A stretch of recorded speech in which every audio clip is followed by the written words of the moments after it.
नमस्कार दोस्तों, मेरा नाम डॉक्टर प्रत्युष रंजन है। आज हम लोग बात करेंगे स्ट्रक्चर ऑफ यूरेथ्रा। ये बीमारी एक ऐसी बीमारी है जो कि ज़्यादातर पुरुषों में होती है और इसकी वजह से क्या क्या दिक्कत होती हैं वो मैं बताता हूँ। पेशाब बार बार होना या पेशाब का धार बहुत पतला हो जाना और रात में कई बार पेशाब होना, दिन में कई बार पेशाब होना, पूरा खुल के पेशाब नहीं हुआ, इनकम्प्लीट वॉइडिंग बोलते हैं जिसको।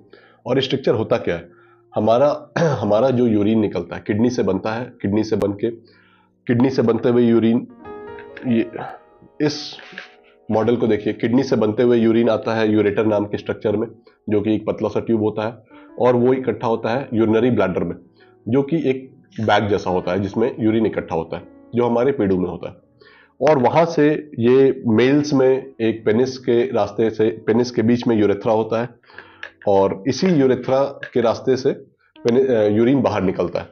अगर इस यूरेथ्रा में किसी वजह से रुकावट आ जाए, जो ये येलोइश पैच, जो क्रीमिश पैच आप लोग देख रहे हैं, उसी को यूरेथ्रा बोलते हैं, और जो रेडिश पैच है वो एक मस्कुलर लेयर है।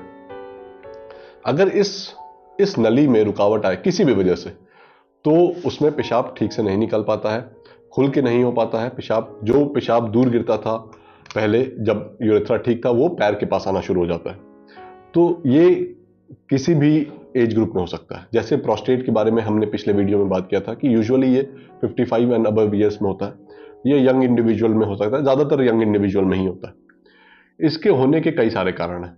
एक काफ़ी इंपॉर्टेंट कारण होता है इंस्ट्रूमेंटेशन, फॉल्टी कैथेटराइजेशन। किसी वजह से कैथेटर डालना पड़ा, ट्यूब डालना पड़ा पेशाब के रास्ते में, और वो गलत तरीके से डाला गया, अनहाइजीनिक तरीके से डाला गया, तो उसकी वजह से, ट्रॉमा की वजह से हो सकता है, या इन्फेक्शन हो जाए, या फिर कोई इंस्ट्रूमेंटेशन हो, कोई ऑपरेशन हुआ हो जिसमें थोड़ा बहुत ऑपरेशन के दौरान कोई दिक्कत हुई हो, इसकी वजह से हो सकता है।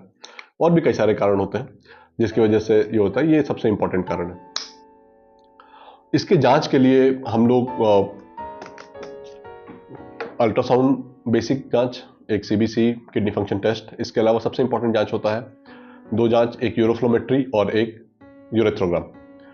यूरोफ्लोमेट्री में जो पेशाब का जो धार है वो मैथमेटिकल टर्म्स में पता चल जाता है कि दबा हुआ है। और उसके बाद यूरेथ्रोग्राम होता है, जिसको बोलते हैं मिक्स्ड यूरेथ्रोग्राम और रेट्रोग्रेड यूरेथ्रोग्राम, जिसमें पेशाब की नली में यहाँ पे डाई डाला जाता है और कई सारे एक्सरे लिए जाते हैं। उस एक्सरे में ये पता चलता है कि कहीं पर रुकावट है, नहीं है, बड़ा है या छोटा है। इस चीज़ के लिए अगर हमें पता चल जाता है कि पेशाब की नली में रुकावट है, तो इसके लिए जो सबसे अच्छा इलाज होता है वो है सर्जरी। दवाई से बहुत ज़्यादा आराम नहीं मिल पाता है। ये एक मैकेनिकल रुकावट है और इसको हम लोग दूरबीन से या ओपन करके दोनों तरीके से ऑपरेशन करते हैं। अगर छोटा स्ट्रक्चर होता है तो हम लोग इस सर्जरी को बोलते हैं सिस्टोस्कोपी, और VIU या OIU बोलते हैं। और इससे हम लोग स्ट्रक्चर यूरेथ्रा को कट करते हैं 12 o'clock पे और फोलिस कैथेटर डालते हैं। इसका सक्सेस रेट काफ़ी अच्छा है, हालांकि ये दोबारा होने की संभावना रहती है इसमें। जो बड़े स्ट्रक्चर्स होते हैं, जो लंबे स्ट्रक्चर्स होते हैं, उनके लिए हम लोग ओपन सर्जरी करते हैं, जिसमें पेनिस को हम लोग पेनिस के ऊपर इंसिजन देते हैं या पेनिस के नीचे इंसिजन देते हैं, और उसको ओपन करके हम लोग कई बार गाल से चमड़ा निकालते हैं, गाल से बक्कल म्यूकोसल ग्राफ्ट वो हम लोग लेते हैं और उसको BMG बोलते हैं, और उसको लगाते हैं पेनिस के रास्ते में। तो एक तरह का reconstructive plastic surgery, urological surgery होता है ये। और फिर हम लोग एक कैथेटर डालते हैं उसको लॉन्ग टर्म के लिए, 4 से 5 महीने। इसका भी रिजल्ट अच्छा होता है। रिकरेंस रेट इसमें भी होता है, लेकिन सिस्टोस्कोपी से थोड़ा सा कम। फॉलोअप भी इसका अच्छा होता है। इससे, इस ऑपरेशन से सेक्सुअल फंक्शन पे कुछ खास फर्क नहीं पड़ता है, मैरिज में कोई खास फर्क नहीं पड़ता है, डेली लाइफ में, शेड्यूल में भी कुछ खास फर्क नहीं पड़ता है। यूजुअली इस ऑपरेशन का, दोनों ही ऑपरेशन का रिजल्ट बहुत अच्छा रहता है। तो कभी भी दोस्तों, आपके आसपास, आपके शहर में, आपके फ्रेंड्स में कभी भी किसी एक यंग या ओल्ड एज पेशेंट्स को ये अगर प्रॉब्लम हो रहा है कि बार बार यूरिनेशन हो रहा है और उनका पेशाब का धार बहुत पतला है, तो ज़रूर यूरोलॉजिस्ट को मिले। फीमेल्स में भी ये होता है, बट फीमेल्स में होने का ये सबसे इंपॉर्टेंट रीज़न होता है पोस्ट मेनोपॉजल। जिन लोगों का महीना रुक चुका होता है, मेनोपॉज आ चुका होता है, मेनोपॉज आने के भी कुछ 5 साल 10 साल बाद उनमें यूरेथ्रा का स्ट्रक्चर होता है, बट उनको उसको मैनेज करना कंपैरेटिवली ईजी होता है।